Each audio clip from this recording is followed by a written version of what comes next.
Hello students, good morning. I welcome you all on my YouTube channel. My name is Vishnu Gupta and we are learning biology here. It is more than a subject. We have completed animal kingdom. ठीक है, animal kingdom हमने complete कर दिया and with the animal kingdom we have completed first unit. हम लोग ने first unit of the class 11 भी complete कर लिया and that from that unit you will get 15 marks. If you will have the 70 marks paper in the home examination, in the annual examination or in the half yearly examination, this chapter will contribute 15 marks in your exam. ठीक है, तो वो पूरी unit से 15 marks आएंगे, 15 marks के question आएंगे if there will be a 70 marks paper. ठीक है, तो 70 मार्क्स का पेपर होगा और जब फुल कोर्स आएगा तो उसमें से 15 मार्क्स आएंगे. ठीक है, तो इसीलिए वो चैप्टर काफ़ी इंपॉर्टेंट है. और because of the covid pandemic the your CBSE has just reduced the syllabus ने CBSE ने syllabus को भी reduce कर दिया. तो first I will introduce the syllabus. आपको मैं सबसे पहले syllabus introduce कर देता हूँ. फर्स्ट यूनिट तो है ही है, ठीक है, जो हम लोगों ने फर्स्ट यूनिट पढ़ी है that is in your syllabus. उसका फर्स्ट चैप्टर का कुछ पार्ट हटा है, बाकी सारे इंपॉर्टेंट हैं.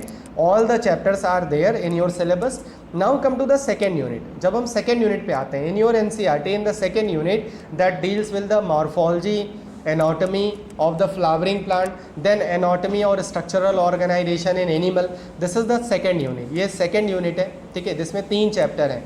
पहला है chapter morphology of the flowering plants. Second chapter है anatomy of the flowering plant, वो पूरी तरह से हट गया है, रिमूव हो गया है. ठीक है, and the next chapter is structural organisation in animal.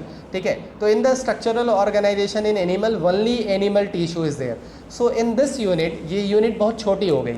अगर आप देखो तो इसमें 3 चैप्टर थे, लेकिन नाउ द सिलेबस इज मतलब रिड्यूस. तो इसमें अब कितने चैप्टर बचे हैं? केवल 2 चैप्टर बचे हैं. उन 2 चैप्टर में भी टॉपिक्स को भी रिड्यूस कर दिया है. ठीक है, अगर हम टॉपिक्स को देखें तो टॉपिक्स को भी काफ़ी कट कर दिया है, कट शॉर्ट कर दिया है. जैसे मॉर्फोलॉजी में, इन मॉर्फोलॉजी, ठीक है, there are so many topics are there but we have to study only morphology of the flowers. और एक फैमिली के बारे में पढ़ना है, वो मैं बता रहा हूँ कि ठीक है, परेशान नहीं हो कि ये क्या होती है मॉर्फोलॉजी, ये फैमिली के बारे में क्या होता है. Everything I will tell you. तो today is the only introduction session. ये जो सेशन है this is the introduction of the next unit. ये नेक्स्ट यूनिट का केवल इंट्रोडक्शन है जिसमें मैं थोड़ा सा आपको ब्रीफ कर दूंगा. ठीक है, and then from the next session we will start this lesson thoroughly. पूरी तरह से स्टार्ट करेंगे. ठीक है, कंप्लीटली हम इसको पूरी तरह से स्टार्ट करेंगे नेक्स्ट सेशन में. आज केवल ये इंट्रोडक्शन है. क्लियर है? तो स्टार्ट करते हैं. मैं आपको इंट्रोड्यूस कर देता हूँ नेक्स्ट यूनिट से. The next unit is deals with the 3 chapter. There are 3 chapter in that unit. The first chapter is morphology of flowering plant. जो नेक्स्ट चैप्टर है उसका नाम है morphology of the flowering plant. सबसे पहले समझो morphology क्या होती है. देखो, मॉर्फो, जहाँ पे भी मॉर्फो वर्ड आ जाए उसका मतलब ये होता है एक्सटर्नल अपीयरेंस. ठीक है, एक्सटर्नल मतलब फिजिकल अपीयरेंस. जैसे आपने किसी पार्ट को देखा, बायोलॉजिकली अगर किसी पार्ट को देखा तो व्हाट ऑब्जर्वेशन, आप क्या ऑब्जर्व कर रहे हो उस पार्ट्स को देखने पे, आप क्या ऑब्जर्व कर रहे हो. बात समझ में आई? कि जैसे अगर आप मुझे ऑब्जर्व कर रहे हो तो मेरा एक्सटर्नल अपीयरेंस क्या है. आई हैव 2 आइज, 1 नोज, ठीक है, 1 माउथ, 2 ईयर्स, ठीक है, हेड है, उसके बाद लिम्स हैं, लिम्स में 4 लिम्स हैं मतलब हैंड हैं, लेग्स हैं. दे आर मतलब ये सारी चीज़ें क्या है, मॉर्फोलॉजी हैं. Like as if you observe one flowering plant मतलब the plant those can produce the flower. ठीक है, if you observe any flowering plant that is in at your home also, in your surrounding also, in your neighbourhood also, तो then you will be able to observe different parts in the plant. उस plant में different parts को observe करोगे. What are those part you are going to observe in that plant. You will observe the root, you will observe the leaf, you will observe the stem and flowers, fruits, seeds. ये सारी चीज़ें आप उसमें observe करोगे. ठीक है, तो हम क्या देख रहे हैं एक्सटर्नली, फिजिकली क्या देख रहे हैं प्लांट्स में. These parts we are observing in the plant. So when we will study these part, जब हम देखो लॉजी वर्ड आ जाए, अगर किसी भी वर्ड के सफिक्स में मतलब लास्ट में क्या ऐड हो जाए, लॉजी, तो लॉजी का मतलब होता ही है स्टडी. मॉर्फो का मतलब क्या मैंने बताया, एक्सटर्नल अपीयरेंस, फिजिकल अपीयरेंस, मतलब जो हमें फिजिकल मतलब फिजिकल पार्ट जो दिख रहे हैं, जिसको हम देख सकते हैं. ठीक है, जिसको हम एक्सटर्नली देख सकते हैं, उनके बारे में स्टडी करना क्या है, मॉर्फोलॉजी है. क्लियर है?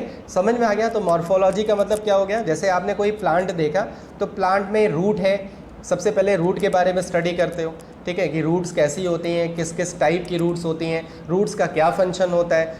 You are not going to study the internal structure of the root, remember, because when you will study the internal structure of the root that is known as anatomy, उसको anatomy बोलते हैं.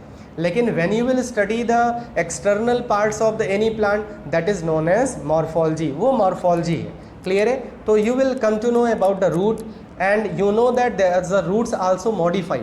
आपने बहुत सारे ऐसे plant देखे होंगे जहाँ पे रूट्स मॉडिफाई हो जाती हैं, ठीक है. थोड़ा सा अगर अपने दिमाग पे जोर डालो तो तुम्हें बहुत सारे ऐसे पार्ट्स, बहुत सारे ऐसे प्लांट याद आएंगे. जैसे you have seen banyan tree, आपने बनियन ट्री को देखा है, में देखा होगा कुछ ब्रांचेस ऊपर से नीचे की तरफ चली जाती हैं.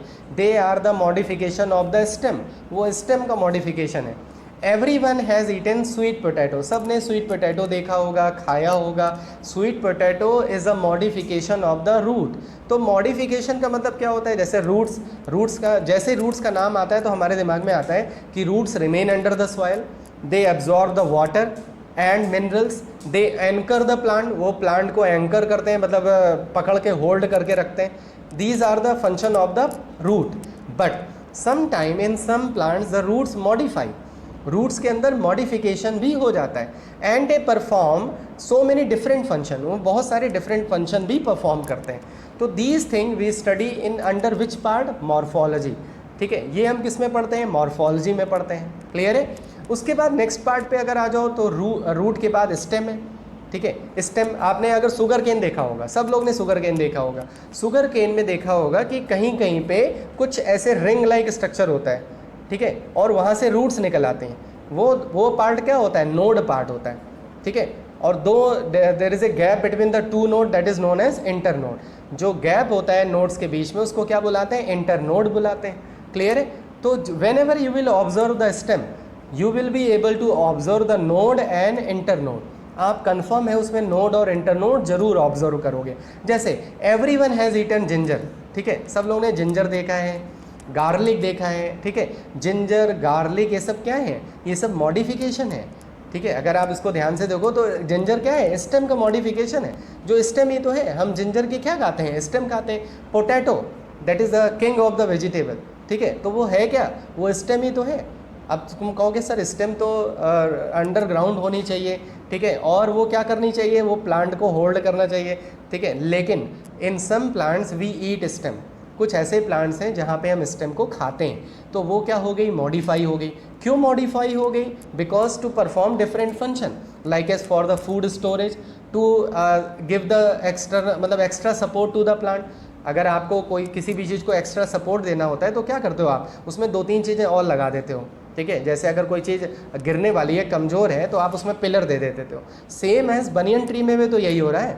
बनियन ट्री ह्यूज ट्री होता है, बहुत बड़ा ट्री होता है, उसको एक्स्ट्रा सपोर्ट चाहिए होता है. एक्स्ट्रा सपोर्ट अगर उसको चाहिए होता है तो क्या, जो उससे रूट्स डेवलप होती हैं वो क्या हो जाती हैं, वो नीचे अंडरग्राउंड चली जाती हैं और वो उसको पिलर की तरह सपोर्ट दे देती हैं. बात समझ में नहीं आई. ठीक है, तो इस तरह से इस चैप्टर का थोड़ा सा इंट्रोडक्शन समझ में आ गया कि ये सर इस चैप्टर में हम लोग मॉर्फोलॉजी मतलब रूट, लीफ और स्टेम के बारे में पढ़ेंगे. बात समझ में आई नहीं है. ठीक है, तो इस तरह से देखो नेक्स्ट स्लाइड में मैंने एक फ्लावरिंग प्लांट का डायग्राम लगा दिया है. ठीक है, इस फ्लावरिंग प्लांट में आप ऑब्जर्व कर सकते हो, देखो उसमें डिफरेंट पार्ट्स हैं. जैसे हम पूरे प्लांट को 2 सिस्टम में डिवाइड कर सकते हैं, एक रूट सिस्टम और एक शूट सिस्टम. ठीक है, अब तुम कहोगे सर शूट मतलब स्टेम ही तो होता है, नहीं. शूट में stem, the stem comes under the shoot system. Stem जो होता है वो किसके अंडर में आ जाता है, शूट सिस्टम में. Shoot system is a system which remain above the ground. ऐसा पार्ट जो अबव द ग्राउंड रहे उसको क्या बुलाते हैं हम, shoot. And the part which remain under the ground that is known as root. But some time roots also come out of the ground. ऐसा भी हो सकता है, ठीक है, कि रूट्स ग्राउंड के बाहर आ जाएं या हमें किसी और पार्ट से रूट्स देखने को मिले. जैसे मैंने आपको बनियन ट्री का एग्जांपल दिया. बात समझ में नहीं. तो इस तरह से अगर हम देखें तो मॉडिफिकेशन डिफरेंट प्लांट्स में देखने को मिल सकता है, लेकिन मोस्ट ऑफ द प्लांट में the root remain under the soil and shoot system remain above the ground, वो ग्राउंड के ऊपर रहता है. ठीक है, तो इस डायग्राम में आप एक चीज़ ऑब्जर्व कर रहे हो, एक्सटर्नल अपीयरेंस. ठीक है, क्या क्या पार्ट ऑब्जर्व कर रहे हो externally, flower, fruits, stem, leaf, bird, ठीक है, उसके बाद रूट। तो if you will study these part, अगर हम इन पार्ट्स के बारे में स्टडी कर रहे हैं तो इसी ब्रांच को क्या बुलाते हैं, मॉर्फोलॉजी। तो morphology is the branch of biology in which we study the external appearance, external parts of any plant. किसी भी प्लांट के एक्सटर्नल पार्ट्स के बारे में स्टडी कर सकते हैं। क्लियर है, समझ में आ गया कि मॉर्फोलॉजी में सर हमें ये क्लियर हो गया कि इस चैप्टर में हम पढ़ने क्या वाले हैं। वैसे तो पहले अगर सिलेबस कट शॉर्ट ना होता तो आप रूट मॉडिफिकेशन पढ़ते, रूट के बारे में पढ़ते, लीफ के बारे में पढ़ते, स्टेम के बारे में पढ़ते, ठीक है, देन फ्लावर के बारे में पढ़ते। लेकिन आपके सिलेबस को कट शॉर्ट कर दिया गया, रूट लीफ स्टेम नहीं पढ़ना है, ठीक है। तो बहुत लोग तो खुश हो गए होंगे कि रूट लीफ स्टेम नहीं पढ़ रहा है, लेकिन मैंने थोड़ा सा इंट्रोडक्शन लगा दिया है कि आपको मैं थोड़ा थोड़ा बता दूंगा कि रूट क्या होती हैं, स्टेम क्या होता है, कैसे मॉडिफिकेशन होता है, everything I will tell you, ठीक है। Then we have to study about the inflorescence and flower. हमें सबसे ज़्यादा फोकस करना है इस चैप्टर में इन्फ्लोरेसेंस और फ्लावर। फ्लावर तो दिख रहा है, ठीक है, एक मैं नया टर्म यूज़ कर रहा हूँ, इन्फ्लोरेसेंस। इन्फ्लोरेसेंस का मतलब होता है arrangement of the flower. When so many flowers or single flower is present on any branch, there is a particular arrangement of that flower. उस फ्लावर की कोई ना कोई अरेंजमेंट होती है। The study of that arrangement is known as inflorescence. ठीक है, जैसे अगर हम अपने बॉडी पार्ट में देखें तो हमारे बॉडी पार्ट में आईज की अपनी अरेंजमेंट है, वो एक प्लेस पे मतलब डिज़ाइन है, एक प्लेस पे सिचुएटेड है, ईयर अपने प्लेस पे है, ठीक है। लेकिन प्लांट में क्या होता है, डिफरेंट प्लेसेस पे डिफरेंट पार्ट्स क्या हो सकते हैं, अराइज हो सकते हैं। अब ऐसा कभी नहीं हो सकता कि हमारे हेड पे हमारे फिंगर्स आ जाएं, ठीक है, हमारे ईयर पे हमारी नोज़ आ जाए, ऐसा नहीं हो सकता ना, ऐसे तुम सोच भी नहीं सकते। तो हम तो एकदम डिफरेंट स्पीसीज दिखने लगेंगे, एलियन दिखने लगेंगे। अगर हमारे हेड पे फिंगर्स आ जाए तो हम तो एकदम डिफरेंट एलियन स्पीसीज दिखने लगेंगे, समझ में आई बात। लेकिन प्लांट्स में ऐसा पॉसिबल होता है कि होता क्या है कि कभी कभी स्टेम होती है, उससे रूट्स निकल आती, ठीक है, जैसे जिंजर हो गया, अनियन हो गया, अनियन बल्ब होता है ना जो आप खाते हो, लीफ पार्ट होता है, ठीक है। अब उसमें देखो रूट्स ऊपर आ जाती हैं, ठीक है। तो इस शुगर केन हो गया, शुगर केन में जो नोडल पार्ट होता है वहाँ से रूट्स आ जाती हैं। तो ऐसा किसके साथ पॉसिबल है, प्लांट के साथ पॉसिबल है, हमारे साथ एनिमल के साथ ऐसा पॉसिबल नहीं है। तो दोनों का स्ट्रक्चरल ऑर्गेनाइजेशन एक्चुअली डिफरेंट होता है, बात समझ में आई, ठीक है। तो यहाँ पे एक चीज़ पता लगी कि we are going to study the external parts of any flowering plant, clear. तो एक एक पार्ट में देखिए, थोड़ा थोड़ा दे रहा हूँ, then we will switch to the next topic, ठीक है। देखो इन्फ्लोरेसेंस, तो सबसे पहले इन्फ्लोरेसेंस नहीं बताने वाला हूँ, ठीक है, इन्फ्लोरेसेंस ना बता के मैं दूसरे पार्ट पे चलता हूँ। सबसे पहले रूट पे। अब आप देख सकते हो there are two type of root. फिर से बता दूँ, this is not in your syllabus, आपके सिलेबस में नहीं है, हट गया है, ठीक है। लेकिन फिर भी मैं थोड़ा सा इंट्रोड्यूस करके तभी आगे बढ़ूँगा, जिससे आपको थोड़ा सा आइडिया मिल जाए कि रूट कितनी टाइप की होती है, रूट्स क्या होती हैं। क्योंकि अगर मैं डायरेक्ट इन्फ्लोरेसेंस स्टार्ट कर सकता हूँ, क्योंकि वो मेरे लिए आसान है, ठीक है, मेरे लिए भी अच्छा रहेगा कि मैं जल्दी से सिलेबस कंप्लीट कर दूँ। लेकिन only completion of syllabus is not my aim, ठीक है, वो मेरा एम नहीं है। मेरा एम है आपको बायोलॉजी में इन्वॉल्व कर लेना, ठीक है, जिससे आपकी लाइफ में केवल बायोलॉजी ही बायोलॉजी रह जाए, ठीक है। और भी चीज़ें हैं लेकिन प्राइमरी चीज़ बायोलॉजी ही रह जाए, ठीक है। तो देखो टैप रूट और fibrous root, there are two type of root, दो टाइप की रूट्स होती हैं, आप डायग्राम में देख सकते हो, टैप रूट और फाइब्रस रूट। टैप रूट और फाइब्रस रूट भूल जाओ, सबसे पहले अपने वॉशरूम में जाओ, अपने बाथरूम में जाओ और वहाँ पे अगर नहाया नहीं है तो नहा लो, ठीक है। अब आपके बाथरूम में दो चीज़ें होती हैं, एक टैप होता है और एक शावर होता है, ठीक है, दो चीज़ें होंगी। हो सकता है बहुत लोग के बाथरूम में शावर ना हो, ठीक है, कोई बात नहीं। तो आप एक आजकल टैप में लगाने के लिए एक आ रहा है, प्लास्टिक का आता है, उसको लगाने पे वो एकदम शावर की तरह वाटर देने लगता है, उसको ख़रीद लाओ, समझ में आए, एकदम शावर का, you can enjoy the showering, आप शावरिंग में एंजॉय कर सकते हो, ठीक है। तो दोनों चीज़ों कर सकते हो। तो अपने वॉशरूम में जाके हम टैप, अब बताओ मैं तुम्हें रूट पढ़ाने के बजाय मैं तुम्हें बाथरूम में क्यों भेज रहा हूँ, ठीक है। बाथरूम मतलब वहाँ बाथिंग करने के लिए, अगर नहाया नहीं है, और नहाया है तो सब लोग को याद होगा। देखो जब हम टैप ऑन करते हैं, जब टैप ऑन करते हैं तो जो वाटर स्ट्रीम होती है वो एक मेन स्ट्रीम जाती है। जब भी हम टैप ऑन करते हैं तो एक मेन स्ट्रीम वाटर की निकलती है, मेन, ठीक है। उसके अगल बगल हल्का फुल्का वाटर आता है लेकिन एक मेन स्ट्रीम निकलती है वाटर की। सेम एज ऐसे ही रूट में भी होता है। अगर रूट में कोई भी प्लांट है उसकी रूट को अगर आप वॉश करके देखो तो अगर आपको एक मेन रूट ऑब्जर्व हो रही है, जैसे इस डायग्राम में देखो तो यहाँ पे एक मेन रूट दिख रही है आपको, मेन रूट प्राइमरी रूट दिख रही है कि ये मेन रूट है। जैसे जब टैप ऑन करते हो तो एक मेन स्ट्रीम वाटर दिखती है आपको कि ये मेन स्ट्रीम जा रही है जो आपके बकेट में जा रही है। क्लियर है, ये सब लोग को ऑब्जर्व होता है। तो ऐसी रूट को बुलाते हैं टैप रूट। समझ में आया, जिसमें एक प्राइमरी रूट होगी और उसके अगल बगल बहुत सारी, जैसे यहाँ पे देखो अगल बगल इसके साइड में एडजेसेंट बहुत सारी रूट्स निकली हैं, तो they are known as secondary root. इनको सेकेंडरी रूट्स बुलाते हैं। रूट हेयर्स फिर डेवलप हो जाती हैं, बात समझ में आई। But there will be a primary root, लेकिन एक प्राइमरी रूट जरूर होगी। इसमें देखो नेक्स्ट वाले में फाइब्रस है कि नहीं, शावर की तरह। अब आपने शावर ऑन कर दो तो शावर जब ऑन कर देते हो तो क्या are you able to observe या you will be able to observe any main stream of the water? No, आप कभी main stream of water observe नहीं कर सकते। उसमें जो वाटर होता है वो पूरी तरह से स्कैटर हो जाता है। तो देख सकते हो इस रूट में भी कोई भी प्राइमरी रूट नहीं है। ठीक है, इस तरह से बहुत सारी ऐसे ब्रांचेस डेवलप हो गई रूट्स की। तो ऐसी रूट को क्या बुलाते हैं? Fibrous root. याद रखना, अगर कोई भी प्लांट मोनोकॉट है, वैसे तो मोनोकॉट डाइकॉट ये सब आपके सिलेबस में था ही नहीं, ठीक है।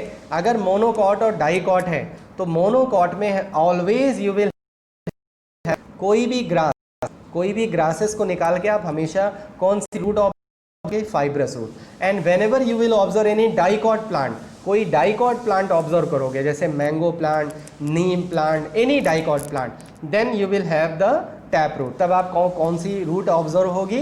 टैप रूट होगी। एक होती है एडवेंटिशियस रूट्स, ठीक है, एक थर्ड होती है एडवेंटिशियस रूट। याद रखना, कोई भी रूट का डेवलपमेंट हो रहा है तो रूट का जो ओरिजिनेशन होता है that take place from the radical. R for radical, R for root. 10th में भी मैंने बताया था कि R for radical, R for root. तो रेडिकल से कौन सा पार्ट ओरिजिनेट होता है? रूट। समझ में आया?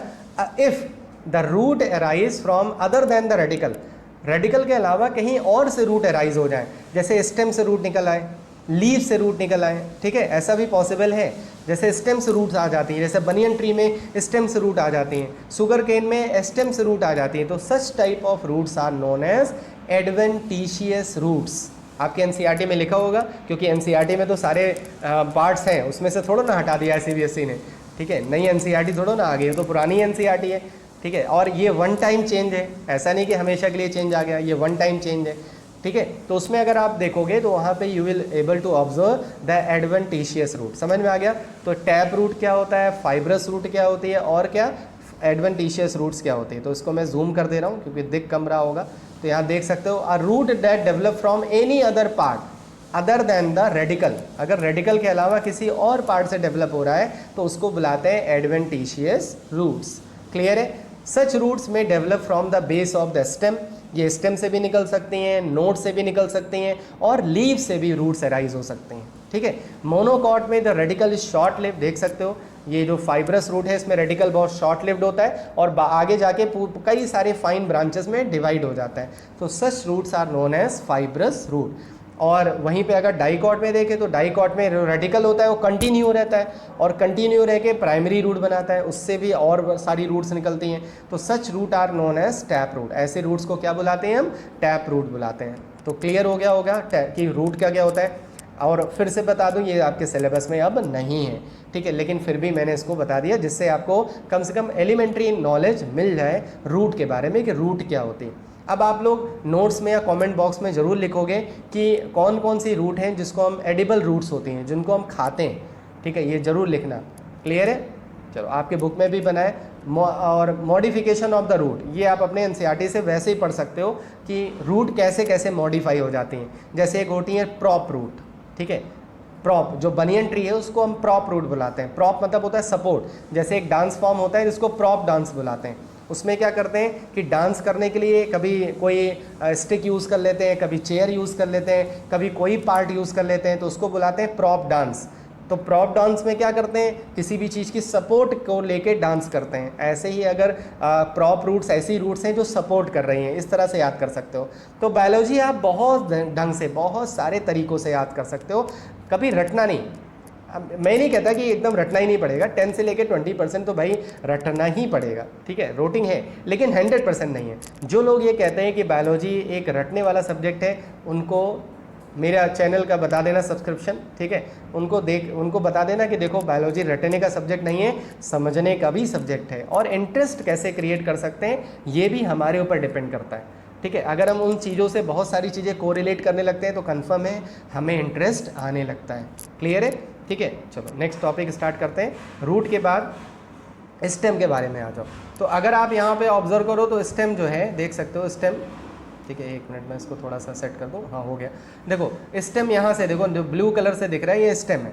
अब स्टेम में देख सकते हो कि एक जो बड है, ठीक है, नोड पार्ट दिख रहा है, ठीक है, और एक नोड पार्ट यहाँ है। मैं एक ब्लैंक स्लाइड में लेके पहले तुम्हें बता दे रहा हूँ कि नोड और इंटरनोड होता क्या है। देखो कोई भी स्टेम है, अगर आपको स्टेम आइडेंटिफाई करना है, ठीक है, तो स्टेम में एक पार्ट होता है जहाँ पे ऐसे कुछ बड लाइक स्ट्रक्चर दिख रहा है, ठीक है, इस तरह से, इसको बुलाते हैं नोड।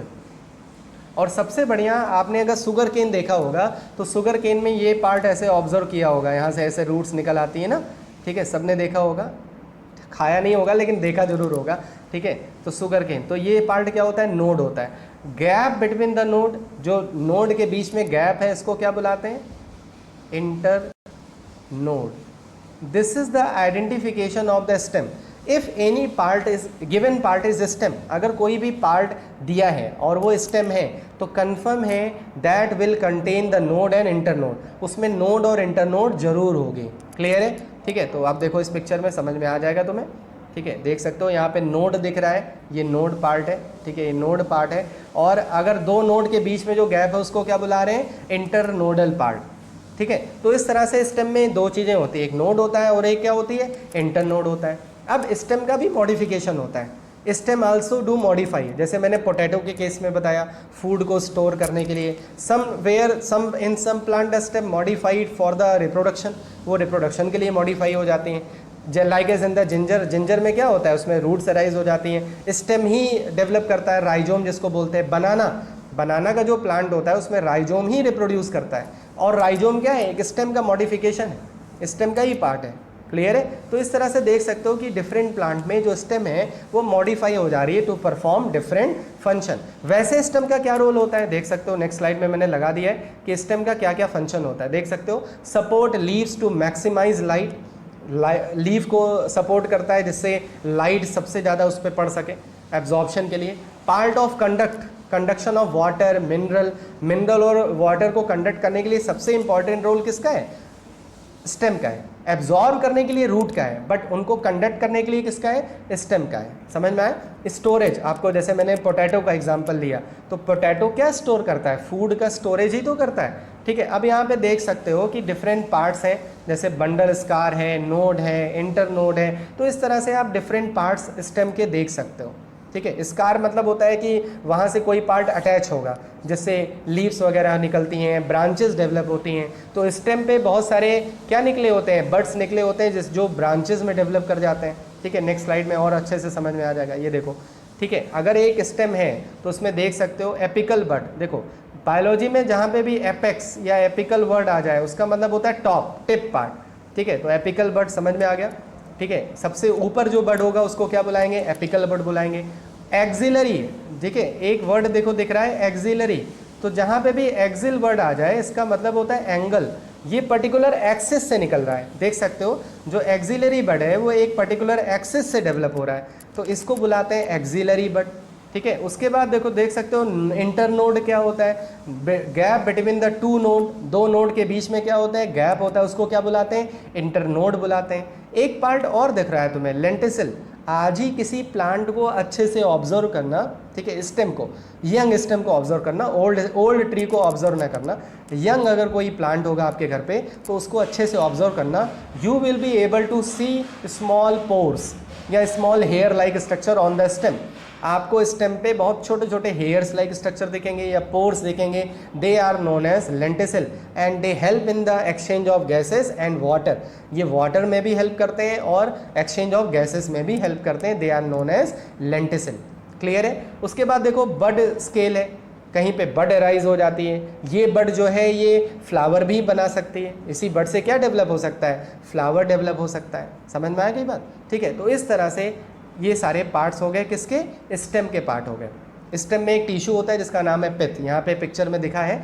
जब एनाटॉमी अगर होता है आपके सिलेबस में तो एनाटॉमी में मैं पढ़ाता आपको कि पिथ एक टिश्यू होता है जो स्टेम के अंदर प्रेजेंट होता है, जो न्यूट्रिशन वगैरह प्रोवाइड कराता है। क्लियर है। तो इस तरह से आज मैंने आपको रूट और स्टेम के बारे में थोड़ा सा इंट्रोड्यूस कर दिया, ठीक है। और अपने एनसीईआरटी में इसको पढ़ लेना, ठीक है। एक रीडिंग ऐसे ही कर लेना क्योंकि this is not is going to come in your exam.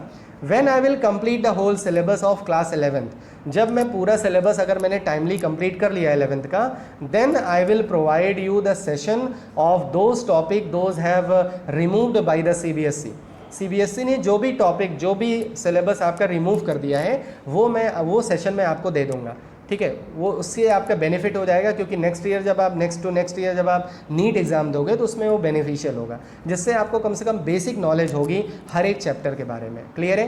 But that I will provide at the last, वो मैं लास्ट में ही प्रोवाइड कराऊंगा, क्योंकि अगर मैं उसको साथ में लेके चलूँगा then I will not be able to complete your syllabus on time, ठीक है। तो that's why I am not completing that those part with these part, ठीक है। मैं जो भी पार्ट रिमूव किया है सीबीएसई ने, जैसे ये सिलेबस कंप्लीट होगा मैं आपको वो पार्ट्स के सेशन जरूर प्रोवाइड कराऊंगा, ठीक है। क्लियर है। लेकिन ये पार्ट कंप्लीट होने के बाद, समझ में आ गई बात, ठीक है। तो इस तरह से this was only the introduction of the morphology of the flowering plant. From next session we will come to our syllabus. हम अपने सिलेबस के बारे में डिस्कस करेंगे, ठीक है। स्टेम और रूट के बारे में बता दिया, लीफ के बारे में भी मैं थोड़ा सा बता दूंगा।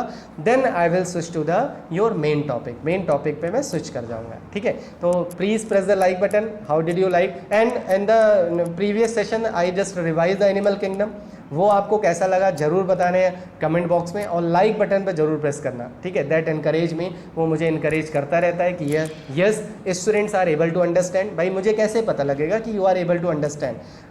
when you will press the like button, when you will write down the comment, why those things I can get to know yes my students are able to learn the biology, not to rote the biology. Clear है, ठीक है। तो I am completing this session.